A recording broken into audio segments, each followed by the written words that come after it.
I'm Christine, and it's time for stories I ate this month. It's the stories I ate this month. Off the hook, but the phone never rang. Beast on the beats, no claws, no fangs. Hi. So this is the stories I ate the last 2 months. The video is called Unpopular Opinions. Scandal. So they're not all unpopular opinions, it's just one. Stay tuned. I've watched a lot of stuff because it's been 2 months. I read 4 books, 1 novella. Let's get right into it. There's no time to sit around and chat. It's May. Bring your crew, invite the whole gang. My book, Again But Better, comes out tomorrow. If you don't know, it's a rom-com coming-of-age story about a girl who's 20 in college who studies abroad. There's a Target special edition with 2 annotated chapters that I wrote all over. And there's a Barnes & Noble special edition with 2 deleted scenes, Q&A, and you can get a signed copy at Barnes & Noble, or you can get the book anywhere else that you buy books.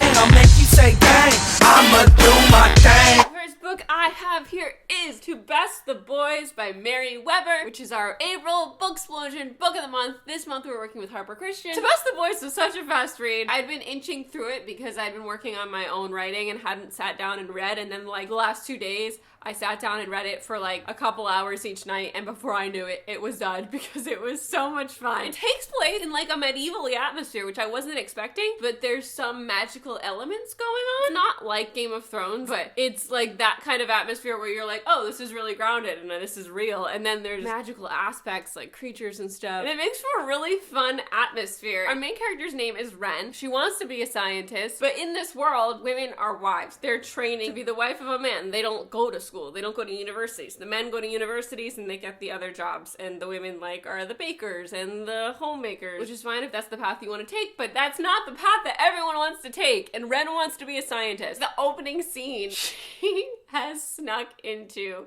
the morgue and is extracting a blood sample from a dead dude. The way that she could become a scientist is to go to university, and every year this really wealthy man, Mr. Holm, holds a scholarship competition. It's not like your typical scholarship competition where you send in an essay. He has a labyrinth on his property full of different tasks and riddles that test your math skills and your character. It's super difficult and kind of dangerous. Like, people die in the labyrinth. But it's a huge thing. It's like a big festival. Everyone comes to watch. Ren decides she's gonna enter this competition. She's gonna win the scholarship, and then they're gonna have to let her into the university so that she can become a scientist. So she and her cousin Selene decide to enter, dressed as boys, and we go from there. My favorite part of this book was the characters. I love her cousin Selene. I love her cousin's love interest Beryl. I love her love interest Lute. I just had a super fun time reading this book, and if any of that sounded good to you, highly recommend To Best the Boys. The first TV show that I binged during these last 2 months was Working Moms on Netflix. I needed something to watch, and it kept recommending me Working Moms. So I watched it. I enjoyed it. It wasn't like very funny, but I did laugh and I was amused, and I did finish it within like 2 days. It was one of those shows where it's just getting started and you're just like, yeah, and then it ends. And I was just like, wait, that was the last episode of the season. What are you doing to me? I'm gonna give it an A-.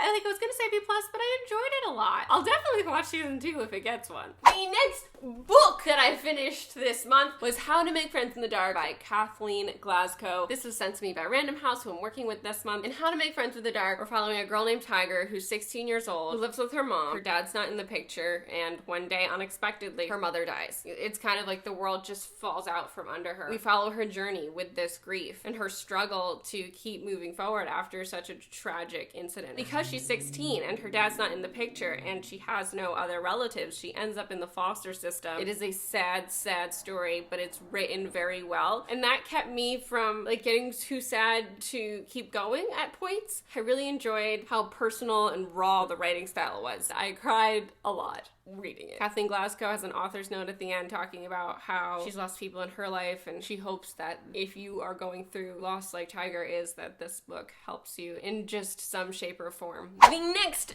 comedy special I watched this month was Growing with Amy Schumer, which I really enjoyed. I tend to really enjoy pregnant women doing comedy. Amy's jokes tend to skew really dirty sometimes, and she can lose me there, but I love this special. Natasha and I watched it together while we were in Texas, and it was a grand old time. I'm gonna give it an A. The next movie I saw in March was 5 Feet Apart, which is a book to movie adaptation. I have not read the book, but I was invited to a screening to see the movie, and I had very low expectations, but Cole Sprouse was in it, and I ended up absolutely loving this. I just was so enamored with the film. At the end, when the credits come up, I see Justin Baldini's name on it. From Jane the Virgin directed this film, and he did a great job. The whole film felt so intimate and sweet and real. I think the actors were fantastic. I got so emotional. Because you come into this film as a person who's read Tifios and rode the Tifios wave. The concept is 2 kids in a hospital who fall in love, and you're immediately kind of jaded because you're like, oh, I've seen this before. But it's its own separate story. They have cystic fibrosis. It's a completely different ordeal. It was just very moving, and I really like that I expected it to go a few different ways, and it didn't. I just think they did a fantastic job with it, and that you should definitely go see it if you haven't yet. I'm gonna give it an A. I don't know if it's because Tifios was so hyped and I had just read the book, but like I think I was more into this film than I was into the Tifios movie because I didn't know the story, and that really makes a difference in the way that you consume a film. The next book I read this month was Daisy Jones and the Six by Taylor Jenkins Reid. So this has been a huge release. Everyone is obsessed with it, has read it, loved it, felt such a connection. If you're not aware, Taylor Jenkins Reid is the author of The 7 Husbands of Evelyn Hugo, which I really enjoyed. Here comes my unpopular opinion. I didn't like this one as much. I didn't connect to it in the way where I could feel emotional, which really bummed me out. That's not to say I didn't enjoy it. I did the audiobook, and the audiobook's fantastic. The entire story is told through interviews. It's just people talking about Daisy Jones and the Six. It's all the members of the band and some people who are close to the band. To me, it felt like watching the Bohemian Rhapsody movie and learning about Queen. It's the same sort of thing. It's like a documentary where we're following the band and their story, and it's the band's rise and fall. The parts I loved the most were when Daisy and Billy, who are the 2 songwriters, were working together to write these songs and seeing how the band functioned, how they wrote, and the parts of their lives that ended up in their songs. And that's always my favorite part, an artist's behind the scenes. What inspires the songs? What do people think is inspiring the songs compared to what we know has inspired the songs because we're seeing their lives and what they're going through, their personal connections. As I was reading it, I was like, what am I gonna cry about in this? There's a lot of drug use because it's a rock and roll band in the 60s, 70s. I did see the end of this book coming. While I was endeared by Daisy and Billy, I also didn't really ever feel like I knew the other band members much. Like, I knew Graham, but then there was 3 other ones. They meshed together, and I feel like I should have known them. I feel like if they're gonna be in here so much that I should have had a better idea of who they were. There was the angry guy, and the other guy was the angry guy's relative. Yeah, I just didn't love it. It did make me think a lot about Lady Gaga and Bradley Cooper. That's who the 2 leads reminded me of when they were on stage. I think I'm gonna give this a B+. The next movie I watched this month was Definitely Maybe, which is a film that just shows up on my Netflix recommended all the time with Ryan Reynolds and a bunch of other people. Isla Fisher, Elizabeth Banks, the lady from The Favorite, and I really enjoyed this. I'm like, why doesn't anyone ever talk about this movie? It's just always been one of those rando films that happened and then just bypassed. It's told in a kind of How I Met Your Mother fashion, where Ryan Reynolds is talking to his daughter about his ex-wife. She asks how they met and how many women he's been with, and he tells the story of how he met and got with her mother without telling you who the mother is as you watch it. I thought it was really fun and really nice. I just had a big smile on my face for the majority of the movie, and I don't know why no one ever talks about it. I'm gonna give it an A-. It's on Netflix. The next movie I saw this month was Someone Great, starring Brittany Snow and Gina Rodriguez, and oh my gosh, I don't know the other woman's name. They were all great in it. This is a Netflix original. It's a story about these 3 friends. Gina Rodriguez is really the lead. She's going through a massive breakup, and it's really about her processing this in a comedic environment. The whole thing is the girls trying to get tickets to go to this music event, which is kind of like a big party. That aspect of it, the girls' night thing, has kind of been overdone, but along the way, I really like their friendship dynamics and their physical humor. There's some really fun dialogue and jokes that I appreciated, and Gina Rodriguez does some physical humor, over-the-top, dramatic stuff that is great. I'm gonna give this movie an A-, B+. It's a 90/89 on a test. The next book that I read this month was Restore Me by TAHEREH, which is book 4 in the Shatter Me series. If you didn't know, the Shatter Me series is continuing. There's 3 more books. This was our March book of the month. I did the audiobook. If you don't know, I'm an Audible affiliate, and if you use my link in the description, you get your first audiobook for free. Highly recommend the Daisy Jones audiobook if you want to read that. That book is meant to be audioed. Irrelevant. So I did the audiobook for Restore Me, which was fine. It wasn't like my favorite audiobook ever. So this 4th book in Julia and Warner's journey felt kind of like a reset because we're starting again with another trilogy. As a whole, it felt like half of a book. We were getting to the crux of it, but then the book ended. Juliet was irritatingly stubborn, as she always is. Like, Ignite Me was my favorite book in the series. I feel like everyone was their best selves in that book. And then in this book, people are back to their kind of semi-annoying selves. You know who shines in this book? Kenji. Kenji's amazing. And Kenji and Warner start to have a relationship, and I love that. That was my favorite aspect of this. If I'm gonna rate them all, Ignite Me is still at the top, and then Shatter Me, and then Restore Me, and then Unravel Me right now. The actual lore of the world is being tremendously expanded in this new trilogy. In the first trilogy, the world they're in takes a backseat to the relationships, and I'm really there for these characters. But now, Tara is zooming out and letting us see what the world is like. It's crazy. It was like we just zoomed out, and then she shut off the video camera. And they were like, whoa!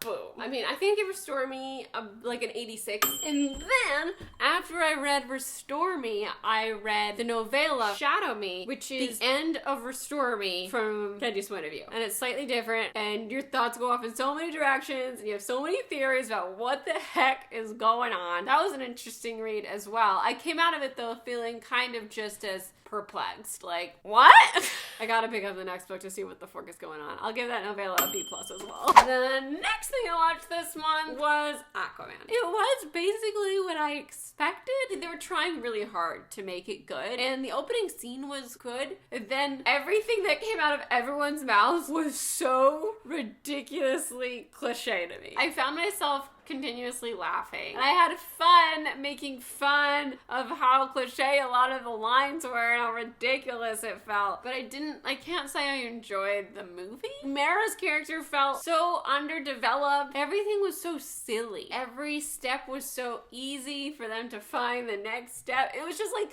they were trying really hard to make it good, but they like couldn't find the grooves. It has all the things that you would think you did need for a good movie, but like something's not connecting. And I think it has something to do with like the dialogue and the story structure.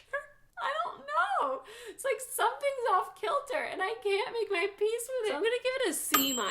I watched another Netflix original movie this month, Unicorn Store with Brie Larson. I really enjoyed this movie. It was really cute and quirky and unexpectedly funny. I ended up laughing a lot. I was really just thrown by where the story went, and I was on board with it and very curious as to where it was gonna go, and it was so sweet. Definitely recommend it if you're looking for a sweet, funny movie to watch on a rainy evening, you know, and curl up with a blanket and some ice cream or something. It gets an A- from me. It's not perfect, but it's adorable. The next movie I watched this month was Jordan Peele's Us. And boy, did this scare the crap out of me. I've already seen and loved Get Out. This movie definitely leans more toward the scary movie end than Get Out, which leans more toward suspense thriller. I was so scared. John wasn't scared at all. He was like, oh, this isn't the type of thing that scares me. I was like, this is the exact type of thing that scares me. What I really love about Jordan Peele's films are they all have something to say. They all have something deeper and you could dig, and there's meaning there. Everything's done purposefully, which is so much fun, especially for like film students. We're taught to tear apart scenes and metaphorical shit in film. And whereas Get Out was much more straightforward with its message and what it was trying to say, Us can be interpreted in a lot of different ways. I just found it really fascinating. The different ways my brain was churning throughout the entire film and bringing out meaning and all different things, and talking to John afterward, and he had pulled completely different things from different scenes. It's a lot more open-ended. This film is very much up to you to interpret. And I really love that about it. You can write so many different papers about what Jordan Peele is trying to say in this film, which I think is a really cool accomplishment. I'm gonna give Us an A. I liked Get Out better in general, just because it didn't scare the shit out of me. Get Out has more of a, ooh, when you're watching it. Us, I kind of saw where they were going with it, but it was still scaring the shit out of me because it's scary. The whole concept is really scary. The next movie I saw this month was Shazam! Oh my gosh, I loved this movie. It had so much heart. The characters were so endearing. It was so grounded. The humor was on point. The end was amazing. I can't even talk to you about the specifics, but I got so excited. It just made me so happy and so excited for there to be a Shazam 2. I think it's already signed on for a second one. I hope. Fingers crossed, because this one was so great. It's, in my opinion, the best thing DC has done since Batman. I mean, Christopher Nolan's Batman. Wonder Woman, I loved. They did a great job with it up until the final battle sequence, and that kind of puts a damper on the film, because DC doesn't know how to do a battle sequence that feels grounded and real and looks like something's happening other than two superheroes and a green screen smashing into each other. Shazam brought it home. All 3 acts. Fabulous. Gave me tears, gave me laughs, gave me emotions. I love this movie. It gets an A+. Shazam was the origin story that I wanted from Captain Marvel. He has so many powers, but he's tied to our world. He's tied to people and emotions, and he has trouble using those powers because he doesn't know how to use them. And like Captain Marvel, we just like, she's already adult. We don't know anything about her past. We don't know any of her ties. And there's no, like, love interest in Shazam. Because, like I was saying with Captain Marvel, that's not what I meant. I meant that she needs something to tie her emotionally to someone. The emotional ties are very family-oriented, and it really hits you in just the most beautiful way. I also finally saw Vice this month. It was the only Oscar movie that I didn't get a chance to see, and I was too young to know what was going on in the presidency during the early 2000s. And this was a hard look at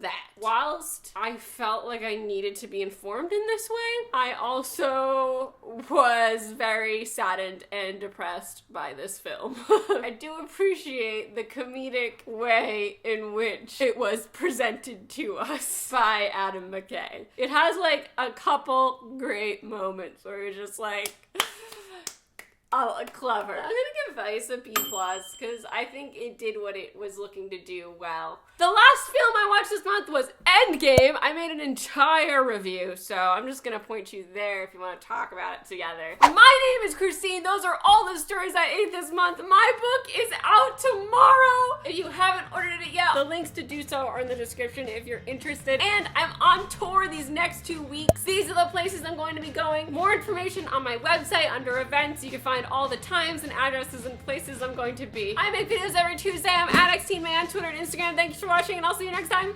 Goodbye!